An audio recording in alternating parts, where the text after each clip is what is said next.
Buenas tardes con todos. Por favor, si fuera mucha molestia, los invitamos a pasar adelante para poder iniciar con el desarrollo de esta actividad académica. Si nos acompañan más adelante, por favor, en los sitios de adelante, se los agradeceríamos mucho.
Muy bien, muchas gracias. Antes de iniciar este evento académico, les recordamos por favor poder poner en vibrador su teléfono celular a fin de no interrumpir el desarrollo del mismo. Les damos la bienvenida a nombre de la institución a esta actividad denominada inauguración del programa académico Martes Jurídico, el mismo que se va a desarrollar todos los martes hasta el mes de diciembre, por lo que les invitamos a estar atentos a las convocatorias que se realizarán días antes por los diferentes canales de comunicación. Vamos a dar inicio al programa con las palabras de presentación del programa académico Martes Jurídico a cargo del presidente de la Junta de Fiscales Provinciales de Lima Norte, Dante Emel Pimentel Cruzado, a quien recibimos con un fuerte aplauso.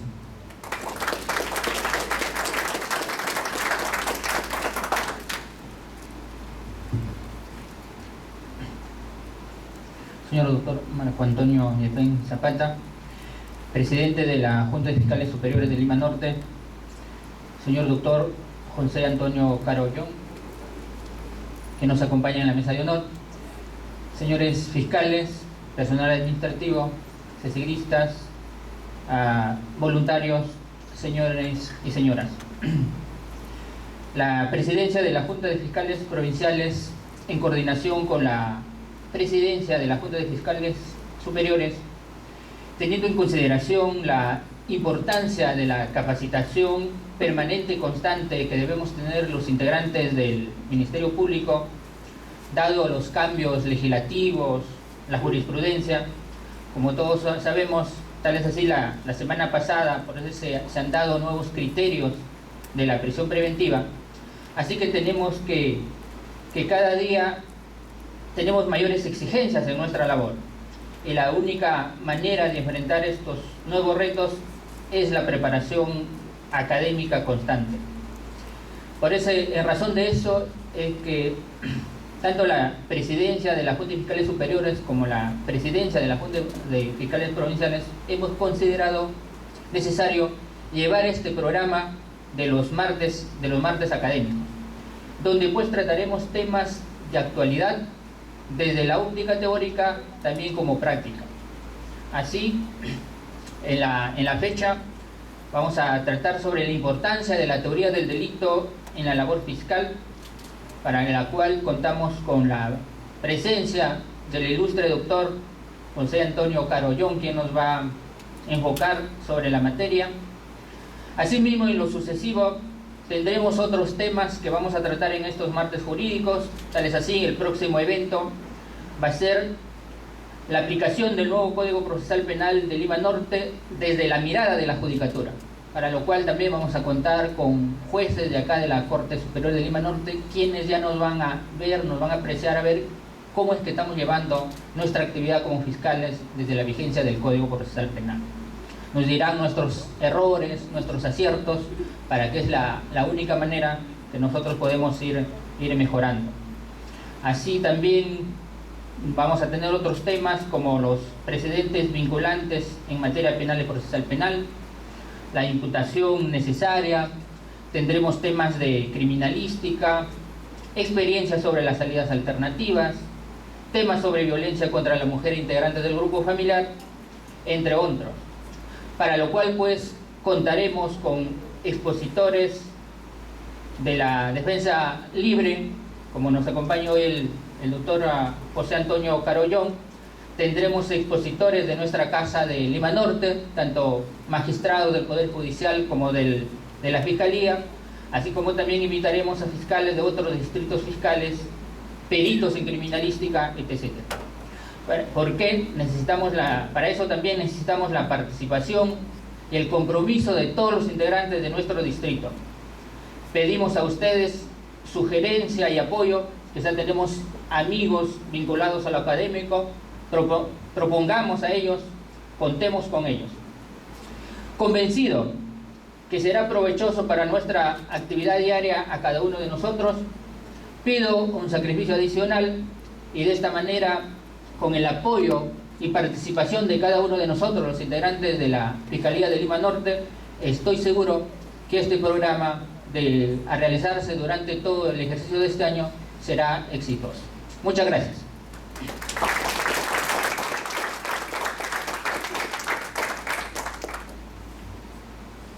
Muy bien, acto seguido, inauguración del programa académico a cargo del señor presidente de la Junta de Fiscales Superiores de Lima Norte, Marco Antonio Yaiben Zapata. También lo recibimos con un fuerte aplauso.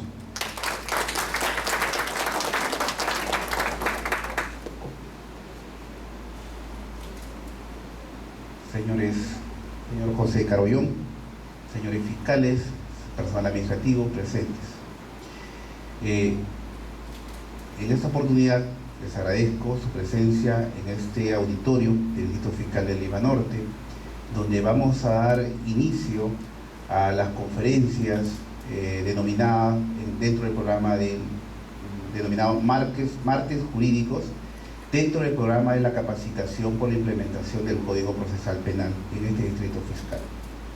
Como ya lo dijo el doctor Pimentel de Pimentel, este programa tiene diversos temas que vamos a tratar, ello con el fin de capacitarnos dentro de la labor que realizamos, ¿no? Principalmente en la aplicación del Código Procesal Penal, que va a ser útil en la labor que realizamos en forma diaria. Ello como fin inmediato y como fin último, este programa tiende pues a acrecentar en nuestra formación personal y profesional.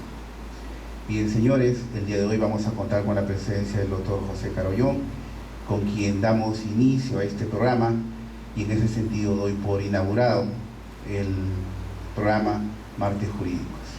Bien, en ese sentido también damos la bienvenida al doctor José Carollón, quien nos va a dar un poquito de sus grandes conocimientos que tiene. Bien, señores, un aplauso y doy por inaugurado este programa. Gracias.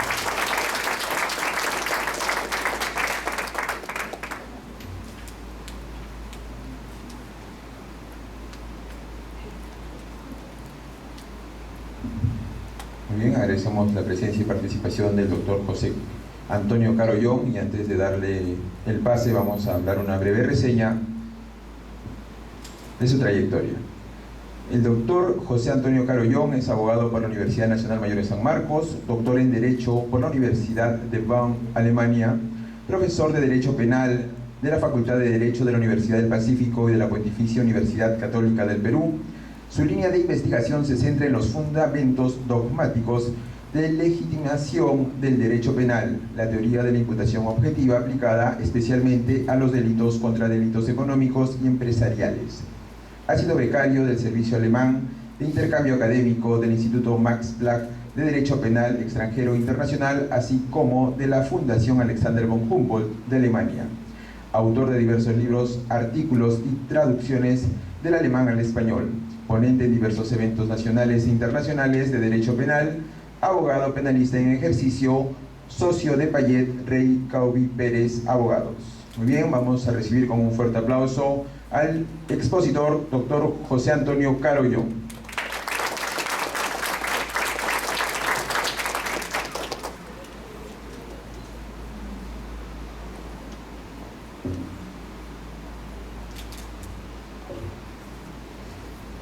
Muy buenas tardes, doctor Dante Pimentel Cruzado, doctor Marco Antonio Yaipen Zapata. Ante todo, mi agradecimiento por su cordial invitación y a todos ustedes también por tomarse un tiempo para escuchar a este suscrito que viene con la mejor intención de compartir algunas ideas, sobre todo en torno a la teoría del delito, y que sea de utilidad para la práctica de la litigación oral. El nuevo proceso penal, que ya está aquí vigente, instaurado a partir del 2004 en nuestro país, ha generado importantes cambios en la práctica, en la usanza del derecho penal. Gracias. De una cultura eminentemente del papeleo, ¿no?, escritural, se avanza hacia una cultura de la oralidad, de ahí que se habla de la litigación oral. Cuando se dan las capacitaciones, me ha tocado asistir a algunas, y las que se dieron a comienzos de la instalación o de la instauración del nuevo modelo, por lo general siempre se ha resaltado las destrezas legales, es decir, las técnicas de la litigación, ante todo del juicio oral, sobre el interrogatorio, contra el interrogatorio, alegatos de apertura, de clausura, técnicas para desacreditación a testigos, peritos, etc. Y siempre bajo la idea de presentar los argumentos de manera oral. En esa formación, en esa capacitación, hay que tener bastante cuidado, porque según la tendencia de algunos que ven el modelo penal de esa forma, bajo la influencia del modelo anglosajón o angloamericano, ponen bastante énfasis en los hechos, lo cual está bien, pero a veces en desmedro, en descuido del derecho. Porque si vamos desde el primer momento, cuando se tiene la noticia criminis, a analizar un hecho, vamos a calificarlo y postularlo para una investigación preparatoria, y finalmente viene la etapa de control antes del juicio, dependiendo de cómo se calificó al principio, va a depender, ¿no?, la suerte también incluso de cómo vaya a desenvolverse ese proceso. Entonces, en la experiencia que se va acumulando, ¿no?, del trajín con ese nuevo modelo, conversando con muchos fiscales y también aquí con los doctores aquí presentes, consideramos importante hacer un repaso de lo que es la teoría del delito, porque las técnicas de litigación, sobre todo de las capacitaciones que nos vienen de Estados Unidos, van orientado a cómo persuadir al receptor, pero en el modelo angloamericano el receptor es un jurado, y muchas veces al jurado hay que hablarle en sencillo, hay que hablarle más de hechos para justamente captar sensorialmente su atención y por ahí ganar el caso. Pero en nuestra tradición, que es europeo continental, nosotros nos dirigimos a un juez con formación jurídica, con principios, un juez de garantías, que va a limitar a lo mejor pues la subjetividad a lo que puede conducir un argumento meramente retórico basado en hechos, un argumento conducente solamente a lograr a como se pueda, por ejemplo, una condena o una absolución. En ese contexto es importante, y aquí doy comienzo ya a mi exposición en torno a la metodología de la teoría del delito en la litigación oral, es importante resaltar cuán importante es tener el manejo básicamente de tres grandes instituciones: un buen manejo de la teoría del delito, de la teoría del caso o de la litigación y la teoría de la prueba. Con un dominio de esos tres componentes, pienso que se puede tener éxito en un caso en la posición en la que uno se encuentre, sea como defensor, sea como fiscal, pero es importante manejar la teoría del delito, porque últimamente, sobre todo en los casos de anticorrupción, los fiscales están llamando a la atención y la necesidad de recibir capacitaciones en algo en lo que prácticamente a veces se descuida, cuestiones tan sencillas sobre el concepto del dolo, la culpa, autoría, participación, que otrora, según la forma de cómo se veían las cosas, se consideraba como algo demasiado abstracto, algo muy lejano, algo como para la universidad, como para la teoría, por aquí en la práctica, donde las papas queman, lo que importa es solamente pues cómo yo llevo adelante mi caso intuitivamente.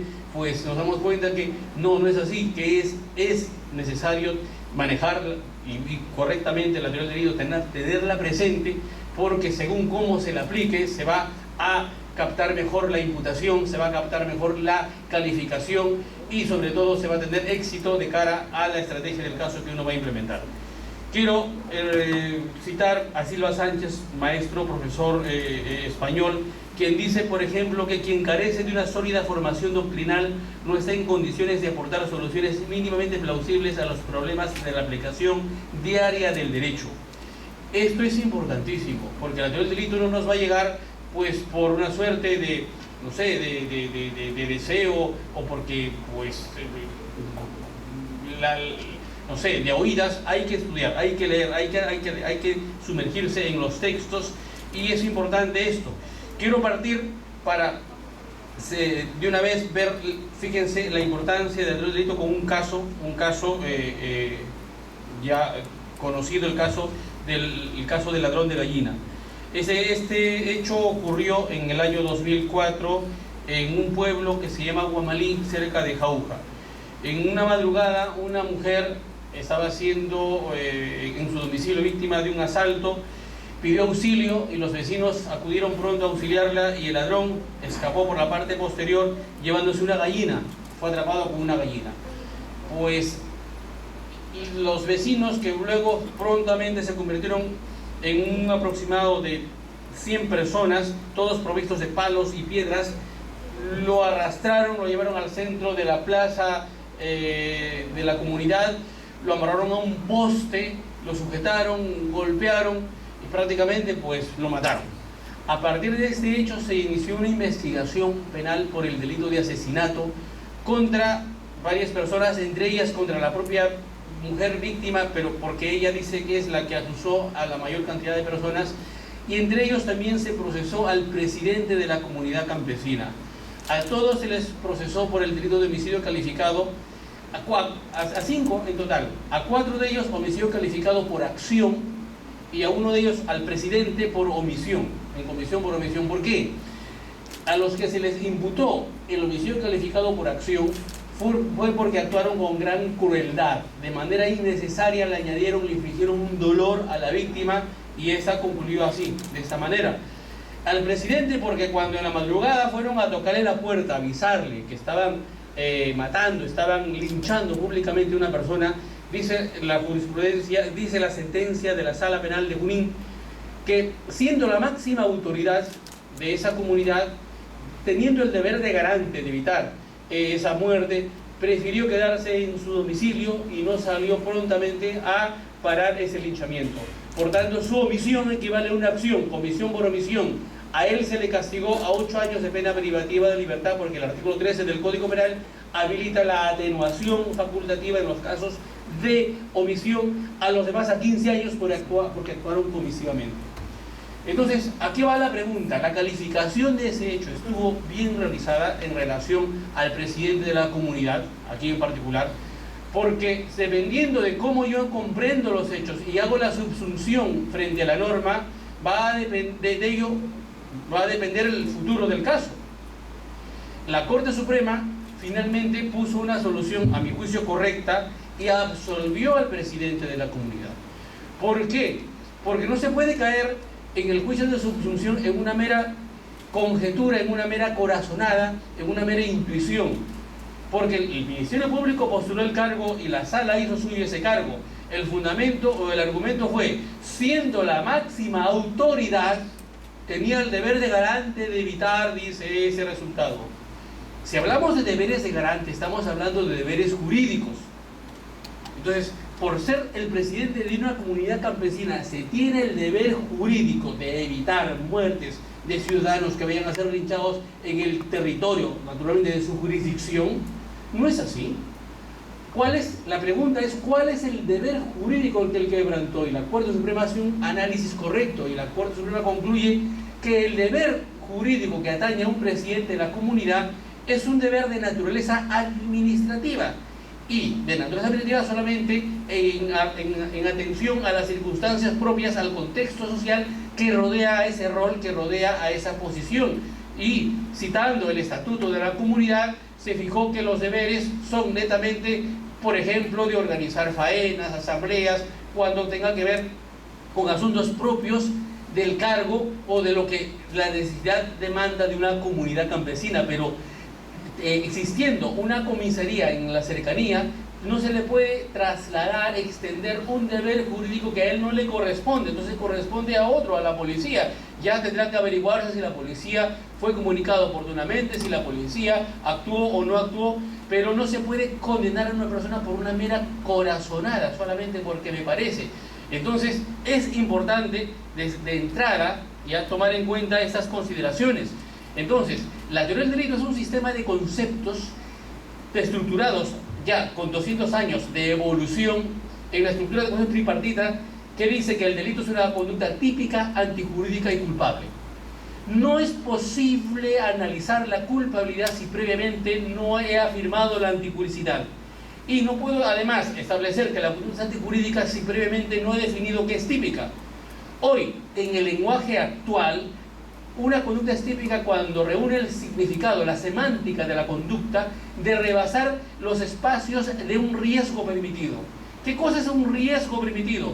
Toda interacción entre las personas se desenvuelve en riesgos permanentes. El hecho que hoy estemos aquí es porque temprano hemos salido de casa, hemos estado expuestos a que alguien nos atropelle, alguien nos dispare, alguien nos lastime, pero estamos aquí sanos y salvos y espero que siga siendo así. Pero es indiscutible que nuestra interacción se desarrolla, se desenvuelve entre riesgos. Cuando subimos al metropolitano, nos exponemos a los riesgos de que alguien pues vaya a robarnos, a que alguien vaya a toser y por ahí vaya a lo mejor a contaminar algún virus. Entonces son riesgos que molestan, que incomodan, pero que toleramos. Lo que no toleramos es que alguien en el metropolitano pues meta la mano en el bolsillo y quite el celular a alguien o haga tocamientos indebidos. Entonces, cuando ya se da esa situación, para eso el principio de legalidad de un crimen en una pena sin ley establece que la conducta practicada en el segmento parcial de la sociedad donde acontezca ese resultado tiene que tener una norma en el Código Penal que la capta de tal forma que comunica el sentido de superar ese espacio de permisión. O sea, la sociedad tolera cualquier tipo de riesgos, menos ese tipo de riesgos. Un profesor español, por ejemplo, pone como ejemplo gracioso que cuando uno, por ejemplo, hoy día con el doctor Pimentel, cuando me encontré, pues nos saludamos, nos dimos la mano efusivamente, pero solamente yo sé lo que mi mano tocó, él no sabe lo que esta mano pudo haber tocado antes. Entonces, por ejemplo, ¿ya? Este profesor dice que hasta en un apretón de manos nos podemos transmitir alguna enfermedad. Entonces, espero, bueno, esta mano está limpia por si acaso, ¿ya? Pero entonces, esa es la idea, o sea, todo contacto social ya de por sí puede generar algún riesgo. Entonces, los riesgos que el derecho penal los toma para sí, no son riesgos que se deducen solamente por mera intuición, por olfato o por lo que yo creo, porque me parece, sino el deber jurídico en este caso para quien va, para el operador jurídico, es identificar en el segmento parcial cuál es el deber concreto que se haya podido superar. Entonces, en la primera fase de calificación, la postulación de las diligencias preliminares, a lo mejor no tengo la exigencia tan estricta, de manera general puedo postular, caramba, este caso pues reviste la apariencia de ser un homicidio simple, un homicidio calificado, un homicidio por emoción violenta, etc. O a lo mejor pues postulo algún tipo de colusión alternativa con negociación incompatible y así puedo a lo mejor iniciar mis diligencias preliminares. Y luego, pues cuando ya doy el paso de la formalización de la investigación preparatoria, ya a partir de lo que he recabado en esa etapa anterior, ya razonablemente puedo iniciar el proceso penal. Pero cuando llego a la etapa ya de la acusación, porque me enfrento a un control ante un juez de la etapa intermedia, en donde ahí sí tengo que tener con solidez no solamente la postulación, sino también las pruebas, para establecer, y el primer obstáculo que voy a tener siempre por el lado de la defensa, por el lado del otro lado, es el examen, el control de la legalidad respecto a la calificación, a la tipicidad. De ahí que la tipicidad se convierte en el primer elemento y fundamental y central del derecho penal, porque ahí con una excepción de improcedencia de elección o un periodo de sobreseimiento, puede que el juez de la etapa de investigación preparatoria en una decida, pues ahí matar el caso. Es importante a ese respecto entonces tomar en cuenta o tener en consideración que la fase de calificación es una fase normativa. Y cuando hablamos de fase normativa significa que son fases de superación, lo que en la dogmática, la teoría de la imputación objetiva aporta, es un juicio de valoración para establecer si la conducta ha rebasado los límites del riesgo permitido. ¿Y cómo se establece ese juicio de valoración? Dentro del conjunto de los tipos penales que están en la parte especial del Código Penal, existen todos esos tipos penales, pueden ser agrupados según la naturaleza del deber jurídico en 4 grandes grupos de deberes. En primer lugar, están los deberes generales. Es decir, hay tipos penales que su configuración se da solamente con el quebrantamiento de deberes generales. El delito de homicidio, el delito de abuso sexual, el delito de lesiones, el delito de secuestro.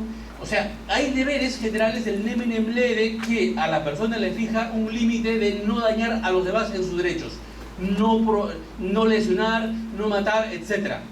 Pero no todos los tipos penales tienen esa naturaleza del deber jurídico en general.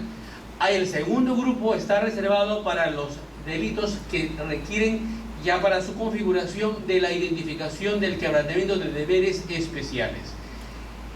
Cuando hablamos de deberes especiales, nos estamos refiriendo a normas, en concreto normas especiales de naturaleza extrapenal. Es decir, la semántica del tipo penal hace una remisión a normas extrapenales que pueden estar plasmadas en leyes especiales, que pueden estar plasmadas en reglamentos, en manuales de operaciones y funciones, que pueden estar plasmados en directivas, y eso es fundamental para establecer la superación del riesgo permitido.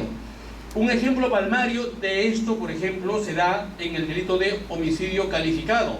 El delito de homicidio calificado en el artículo 111 establece: el que mate a otro por culpa será penado hasta con 2 años, que era un tipo básico. El que por culpa mate. ¿Y qué es la culpa? El concepto de culpa, el Código Penal solamente habla de manera genérica culpa. Entonces ya es una labor de la doctrina el dar contenido a la culpa. Y la doctrina dice que la culpa es la infracción de un deber de cuidado. Es el obrar imprudente, es el obrar negligente.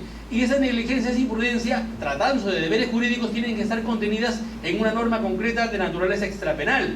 Entonces, por ejemplo, si la muerte se da en un quirófano por un defecto, en este caso una sospecha de un defecto de tratamiento médico, entonces, ¿cuál es la norma, la fuente concreta del deber jurídico al cual yo tengo que acudir? A las normas de la Lex Artis.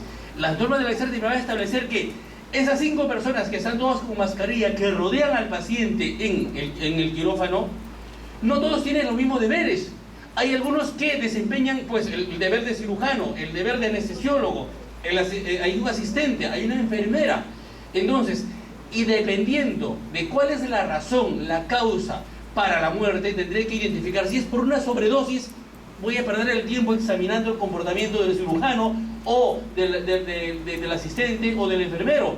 Ya me concentraré solamente en el anestesiólogo y verificaré cuáles son los protocolos que se establecen, donde se fijan pues las dosis que se debe tomar en cuenta.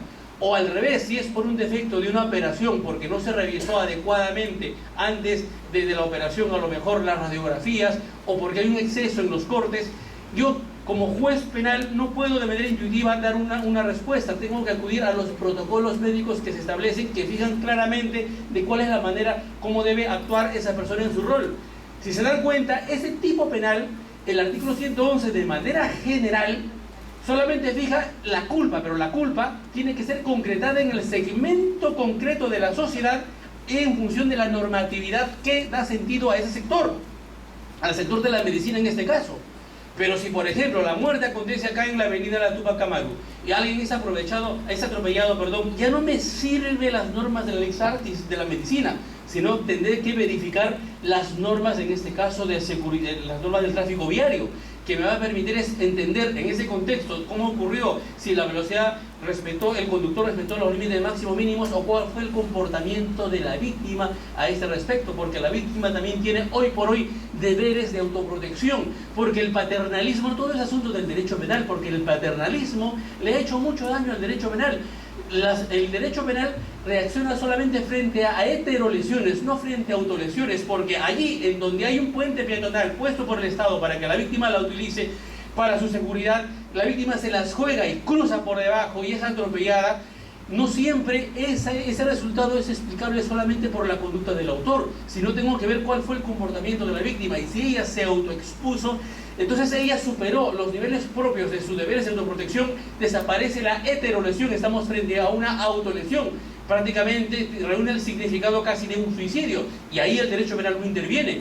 Si se dan cuenta, el segundo grupo de normas especiales tiene que ser analizado de manera así cuidadosa, pero si por ejemplo la muerte ya no acontece ni en un quirófano, sino ni en una avenida, sino en un edificio de construcción, porque el trabajador cae, no sé, está pintando un edificio nuevo, o un albañil del 10º piso, habrá que ver las normas de seguridad del trabajo, las normas que el empresario debió observar o no, si estuvo la inducción correctamente hecha, si al respecto se le proporcionó las medidas propias de seguridad, el arnés, etc. Entonces, si se dan cuenta, un solo artículo del Código Penal, el artículo 111, dice el que por culpa más de otro, me está enviando un mensaje de una carga valorativa muy enorme. Entonces, siguiendo aquí, enlazando un poquito la teoría del delito con la teoría de la argumentación jurídica de Manuel Atienza, hay un libro magnífico de él que recomiendo leer, que se editó acá por la editora Palestra, Las razones del derecho. Atienza, por ejemplo, dice, cuando tengo un caso enfrente mío y tengo que resolverlo, tengo que tomar en cuenta necesariamente sus 4 fases. La primera fase es la fase descriptiva. Lo que Silva Sánchez dice, a esa primera fase dale todo el tiempo posible. Esto es, comprende los hechos, conoce bien los hechos, sé meticuloso, analiza en toda su dimensión los hechos principales, secundarios, verifica la intervención de las personas, si hay deberes de por medio, cuál es el resultado, cuál fue la reacción inmediata posterior del autor. Peina, la primera fase, la fase descriptiva, peina, analiza claramente el hecho en toda su dimensión, porque viene la segunda fase, la fase valorativa. En la fase valorativa, ese hecho, ahora como yo lo conozco perfectamente bien, ya podré tener mayores elementos en función del principio de especialidad para ver a qué tipo va a ir, a qué tipo va a desembocar. Porque, por ejemplo, una muerte puede dar lugar a homicidio calificado, homicidio simple, a parricidio, homicidio por emoción violenta, homicidio culposo. Entonces, según las circunstancias, ya podré hacer claramente el deslinde y encontrar la tipificación que corresponde. Pero después de la valoración, viene luego la etapa argumentativa. Doy el paso a, no, este es un caso de homicidio calificado y con gran crueldad. La fase argumentativa ya es la fase ya de uso de la doctrina, de la teoría, en la que yo voy a sustentar mi caso, en función del cual, cuando tenga que yo postular en una audiencia de prisión preventiva, cuando en una etapa de control o al final en un alegato de clausura, tengo que respaldar aquella calificación en la doctrina, en la jurisprudencia, en todo aquello que para mi teoría claramente identificada me va a dar una mayor solidez argumentativa. Y la última fase, dicen, que es la fase decisoria, ya prácticamente la fase reservada para el juez, pero el Ministerio Público y la institución de la defensa pueden para sí también hacer suya, en el sentido de cuando dan la postulación final. Por consiguiente, el pedido final que hago es tal o tal cosa, solicito que se condene o que se absuelva o lo que fuere, es la fase decisoria. Entonces, si se dan cuenta, el juicio de subsunción es bastante ya analítico. Hay que darle el tiempo que se necesita. Ya no hay por qué tener demasiada prisa, no hay por qué correr tan pronto, porque lo fundamental es captar bien el hecho en toda su dimensión y finalmente realizar la subsunción que corresponde. Porque, fíjense, dependiendo, como digo, de cómo inicialmente se hizo una calificación, la suerte se va a ver al final del resultado. Hay un caso, antes de continuar, que quiero compartir. Hoy por hoy, en el mundo del derecho penal económico, en el mundo de las empresas, lo que está en boga y en discusión, y es algo que también tenemos que estudiar porque es el derecho penal de nuestra época. Hegel decía que el derecho penal se legitima si marcha al compás del espíritu de su época. El derecho penal es heredero de su época, es heredero de su tiempo. Y hoy por hoy, con el tema de la responsabilidad propia de las personas jurídicas, también tenemos que estar al compás, a la altura ya de esa normatividad y de la nueva carga teórica argumentativa. Porque, ¿qué pasa si, por ejemplo, en Lima Norte de pronto a alguna empresa se le descubre algún problema, no sé, tributario, algún problema de lavado de activos, algún problema de corrupción o de contaminación ambiental, y se tenga que trabajar la responsabilidad propia de la empresa o la imputación de responsabilidad penal a sus directivos? Entonces, es otro universo que también se tiene que peinar. Hay un caso que ocurrió, ese caso de verdad que es increíble que haya pasado, pero pasó. En el tren, en una de las empresas de trenes que conduce pasajeros de Cusco a Machu Picchu, en uno de sus recorridos, un turista arrojó un vaso de Tecnobón por la ventana. Por ahí un ambientalista, activista ambientalista, hizo unas fotos, llevó al fiscal de turno, levantaron eso y se inició una investigación por contaminación ambiental. Fíjense, para eso tendría que reaccionar prontamente el principio de lesividad. Ahí estamos frente a una conducta prácticamente de bagatela, pero esto simplemente dio lugar ¿a qué? A que el fiscal iniciara una investigación en donde, como una suerte de responsabilidad objetiva, mecánicamente se incluyó como responsable de ese resultado al gerente general. Como si el sueño de todo fiscal fuese mecánicamente, frente a cualquier resultado, directamente enlazo el hecho al gerente general. Naturalmente, una calificación como esa, una posición como esa, está condenada a fracasar, y finalmente fracasó. Pero claro, al ciudadano le significó una carga porque cruzó todos los filtros hasta el juicio oral. Tuvo que terminar en una sentencia este caso, para que en una sentencia signifique, miren, todo el recorrido que dio por un caso tan nimio y tan insignificante que hasta por intuición se puede resolver, hasta al ojo se puede resolver. Recientemente, el año pasado, la Corte Suprema dio una casación, la 455-2017, también en un caso de estafa. 455-2017, perdón, ese caso de estafa es después. Un caso de contaminación ambiental, 455-2017 Pasco.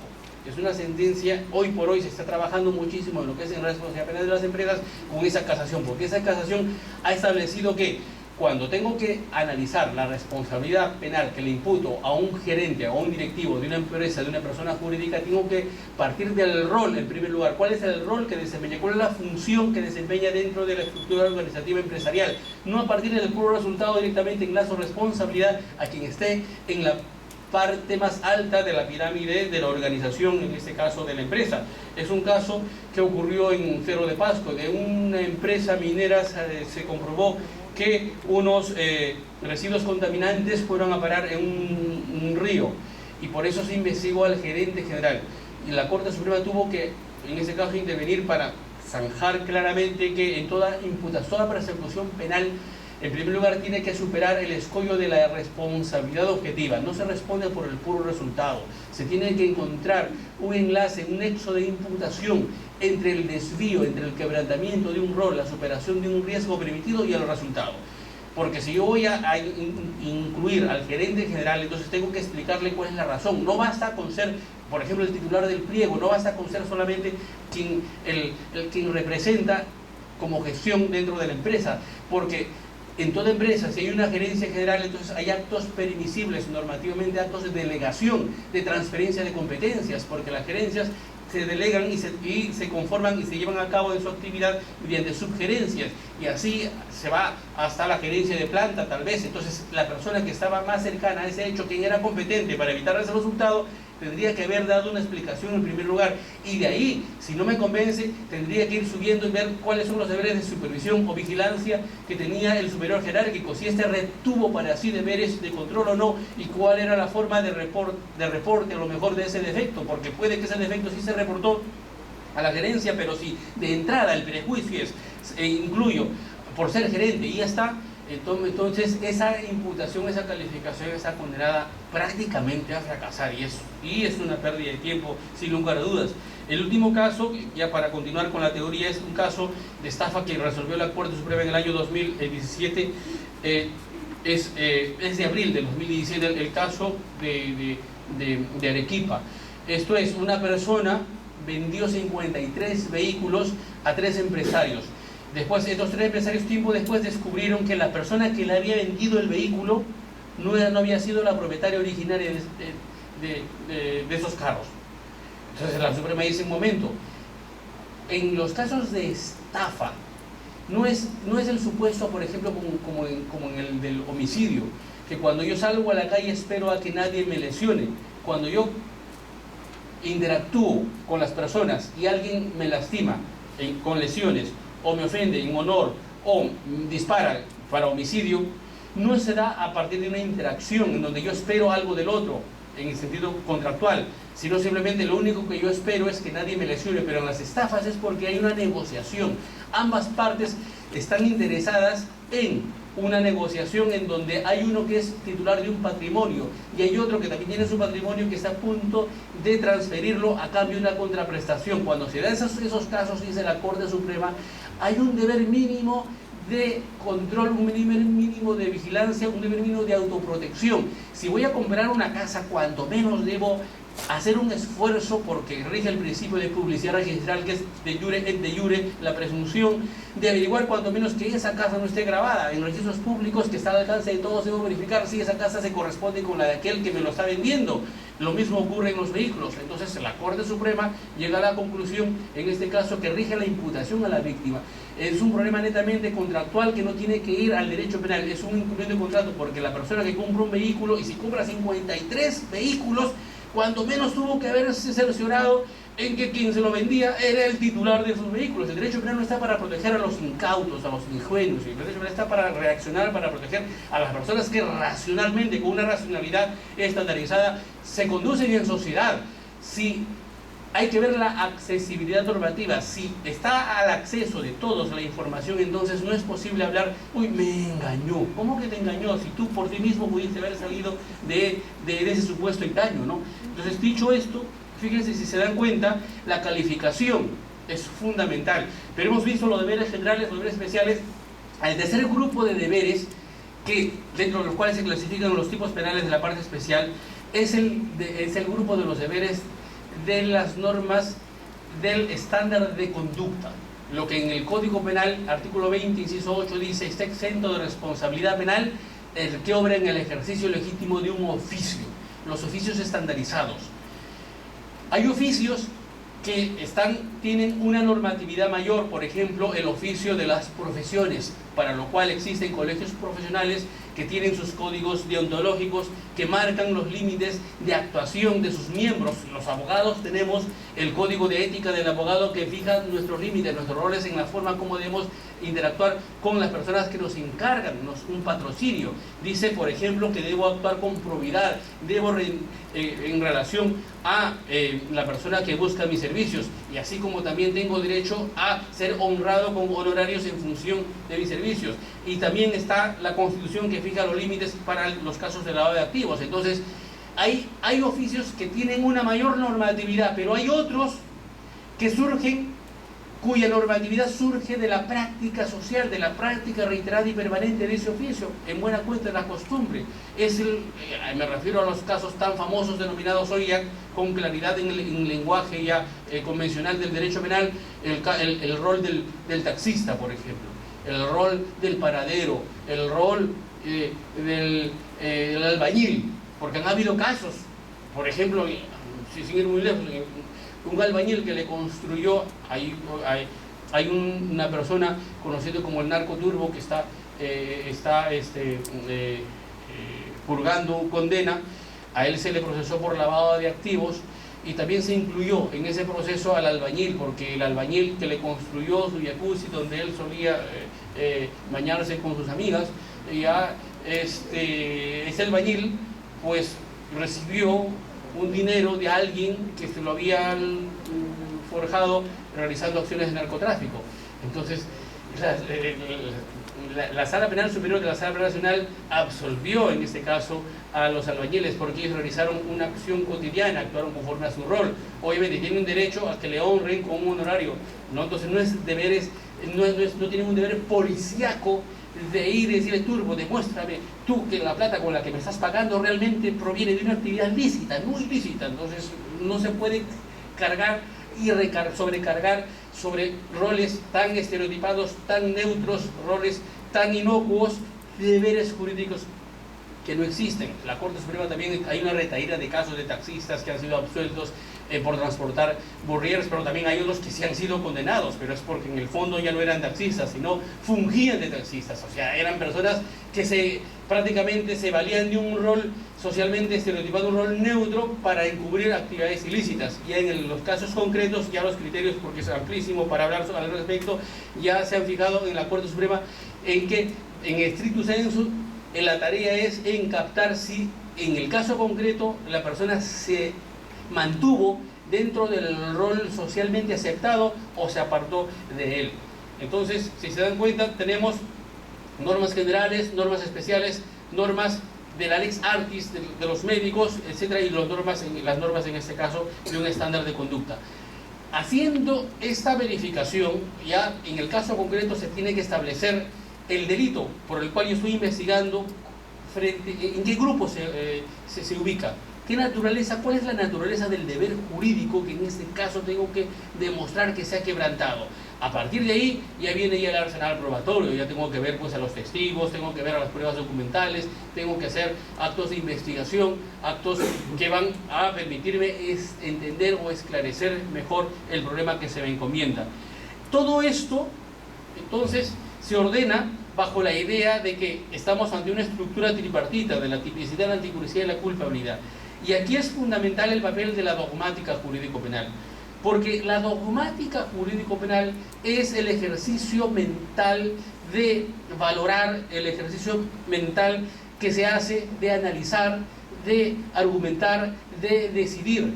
La dogmática jurídico-penal, a más dogmática jurídico-penal, se es más sistemático, porque la sistemática hace que yo no me aparte de esos tres niveles que la norma me ha puesto, para lo cual yo tengo que someter mi valoración. El pensamiento sistemático o dogmático se opone al pensamiento intuitivo. Es decir, existen dos formas de cultivar el razonamiento cuando yo realizo una calificación. O me apego a un modelo, a una forma de ejercitar el pensamiento intuitivamente, que es propio del modelo anglosajón. Esto es al olfato, al ojo, yo saco las cosas, como otrora, ¿no? En otras épocas, pues nos decían, no, aquí, en este despacho, aquí donde las papas queman, aquí al ojo se resuelven las cosas. El Código Penal, no, la doctrina no, ese es para la universidad, no seas teórico, acá al ojo nada más. Bueno, eso era antes, no espero que ahora esa forma de cultivar el pensamiento esté vigente. Ese pensamiento es demasiado subjetivo, es engañoso, es subjetivo, es dañino. Frente a ello, la dogmática pues es sistemática. Cuando hablamos de sistemática, entonces tengo que establecer un orden. Cuando hablo de orden, ahora, en primer lugar, cuando ya estoy en la tipicidad tiene dos niveles, un tipo objetivo y un tipo subjetivo. Lo primero que tengo que verificar es el tipo objetivo. Todo lo que les he explicado hasta ahora, la superación del riesgo permitido, es un criterio valorativo de naturaleza objetivo. Eso perfectamente se puede ubicar dentro del tipo objetivo. En el tipo objetivo yo analizo los sujetos, sujeto activo, sujeto pasivo, la naturaleza del deber jurídico. Entonces yo no puedo invertir el orden de análisis. Cuando analizo un caso, y eso sí, por favor, eso no caigamos en la seducción de rápidamente irnos a pensar en el dolo. No, pero actúo dolosamente. Al dolo se llega en su análisis después de comprobar que la persona rebasó el tipo objetivo, después de comprobar que la persona rebasó el riesgo permitido. Con un ejemplo sencillo, imagínense, este es un policía pues que llega de trabajar a casa, saca el revólver de su cinto y lo pone sobre la mesa y se escapa un tiro y va a parar en el cuello de su suegra. Entonces, hay una muerte. A ver, hay una muerte, pero ¿qué tipo penal imputo en la calificación? Primero tengo que analizar el tipo objetivo. Tengo que analizar tu policía. Objetivamente, tienes un deber de garante. Tú tienes el deber de administrar, tú administras una fuente de peligro. Un arma es considerada una fuente de peligro. A ver, ¿dónde están los protocolos que establecen cómo debes tú asegurar? Es correcto que andes así tan fácil, o sea, con solamente poner el revólver encima de la mesa ya se escapa un tiro, no tiene a lo mejor un dispositivo que lo asegure, etc. Entonces, todos esos aspectos tengo que analizar. Si compruebo que el tipo objetivo, o sea, la imputación objetiva ya se ha dado, si se ha superado el riesgo permitido, ahora, subjetivamente recién podré dar el paso para establecer si la conducta ha sido practicada dolosa o culposamente. Porque créanme, todo investigado de inmediato que se ve, en este caso descubierto, va a decir, se va a aferrar rápidamente en la culpa. Sí, pero actúe culposamente, actúe en este caso negligentemente, como el personaje que cita Benedict Carpzov. Benedict Carpzov en 1635, un viejo penalista alemán, viejo por la antigüedad pero moderno en pensamiento, puso este caso. Dice, si un imputado en una audiencia invoca al juez, le dice, piedad, su señoría, acepto mi responsabilidad, pero yo no lo quise matar dolosamente, solamente le quise hacer una broma y se me escapó la mano, se me pasó la mano, y por tanto acepto mi responsabilidad y condene por culpa. ¿En qué caso? Dice, en los casos cuando pues coge una espada y le pone en el cuello a otro y termina atravesándolo de par en par. Dice Carlson, pues si ese es su argumento, solamente será un argumento de defensa. Porque si va a decir, yo solamente le quise jugar una broma, uy, ups, se me pasó y lo atravesé de par en par, Carlson dice, máxima de la experiencia, nadie tiene un cuello tan frágil, tan, no sé, que con una facilidad vaya a ser atravesado y perforado de un lado a otro por una espada. La persona ha tenido que ponerle